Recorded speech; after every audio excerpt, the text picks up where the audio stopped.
नमस्कार दोस्तों, आपका स्वागत है हमारे channel Buddha inspired and enlightenment पर, जहां हम आपको भगवान बुद्ध की प्रेरणादायक कहानियों के माध्यम से आत्मज्ञान और शांति की ओर ले जाने वाले मार्ग पर चलने की प्रेरणा देते हैं। आज हम आपके लिए लेकर आए हैं एक अद्वितीय कहानी, मन का दर्पण, एक अविश्वसनीय सफर। यह कहानी हमें सिखाती है कि कैसे हमारे भीतर की अशांति को शांत किया जा सकता है और कैसे हम अपने मन को एक दर्पण की तरह साफ कर सकते हैं। तो आइए इस अद्भुत सफर की शुरुआत करते हैं। मन का दर्पण, एक अविश्वसनीय सफर। पुराने समय की बात है। एक गांव में एक साधारण परिवार रहता था। गांव का नाम शांतिपुर था, जहां लोग सुखी और शांतिपूर्ण जीवन व्यतीत करते थे। एक दिन गांव में एक अजीब घटना घटी। एक छोटा बच्चा अचानक ही रोने लगा और रोता रहा, भले ही उसकी मां ने उसे कितना ही शांत कराने की कोशिश की। बच्चे ने रोते हुए कहा, मां, मैं अपना चेहरा देख नहीं सकता। मां ने उसे आईना दिखाया, लेकिन बच्चा फिर भी रोता रहा और बोला, ये मैं नहीं हूं, मैं और कुछ हूं। गांव में इस घटना की चर्चा फैल गई। सभी लोग उस बच्चे के रहस्य को समझने की कोशिश कर रहे थे। उसी समय बुद्ध अपने शिष्यों के साथ गांव आए। उन्होंने उस घटना के बारे में सुना और बच्चे के पास जाने का निश्चय किया।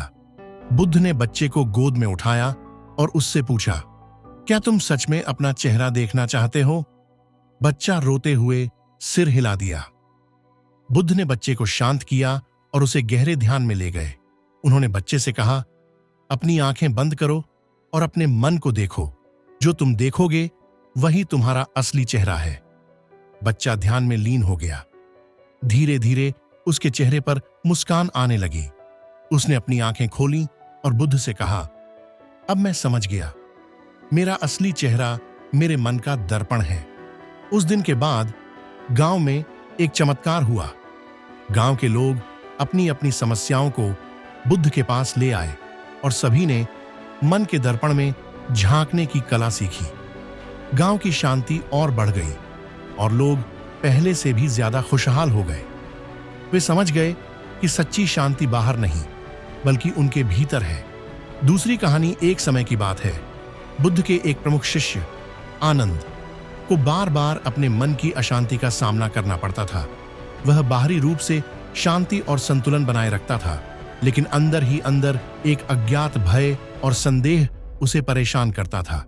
बुद्ध ने उसकी परेशानी को समझते हुए उसे एक विशेष ध्यान की विधि सिखाई, जिसे उन्होंने मन का दर्पण कहा।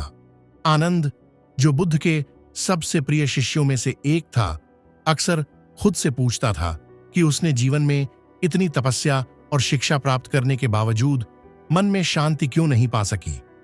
वह अपने मन की गहराइयों में छिपे अशांत विचारों और भावनाओं को देख नहीं पा रहा था।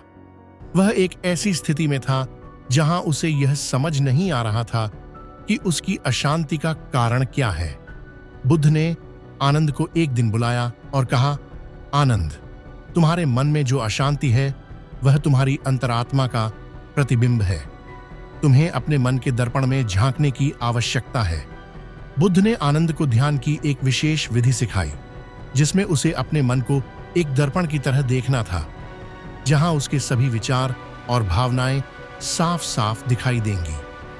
आनंद ने इस विधि का पालन किया और ध्यान में बैठ गया।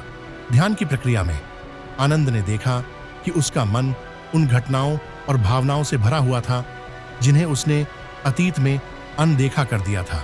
उसने देखा कि कई बार उसने अपने अहंकार के कारण दूसरों के प्रति कठोरता दिखाई और यही उसकी अशांति का कारण बना। वह समझ गया कि जब तक वह इन भावनाओं का सामना नहीं करेगा और उन्हें स्वीकार नहीं करेगा, तब तक वह सच्ची शांति प्राप्त नहीं कर पाएगा। यह कहानी हमें यह सिखाती है कि सच्ची शांति प्राप्त करने के लिए हमें अपने मन के दर्पण में झांकना चाहिए और अपनी आंतरिक भावनाओं का सामना करना चाहिए। जब हम अपनी कमजोरियों को स्वीकार करते हैं, तभी हम आत्मा की शुद्धि और सच्चे संतुलन की ओर अग्रसर हो सकते हैं। दोस्तों, यह थी हमारी आज की कहानी, मन का दर्पण, एक अविश्वसनीय सफर। हमें उम्मीद है कि इस कहानी ने आपको अपने मन की गहराइयों में झांकने और सच्ची शांति प्राप्त करने के लिए प्रेरित किया होगा। अगर आपको यह कहानी पसंद आई हो तो कृपया हमारे चैनल को सब्सक्राइब करें, वीडियो को लाइक करें और अपने दोस्तों के साथ साझा करें। हम आपके लिए ऐसी ही और प्रेरणादायक कहानियां लाते रहेंगे। अगली बार फिर मिलेंगे एक नई कहानी के साथ। तब तक के लिए ध्यान रखें और शांति बनाए रखें। धन्यवाद।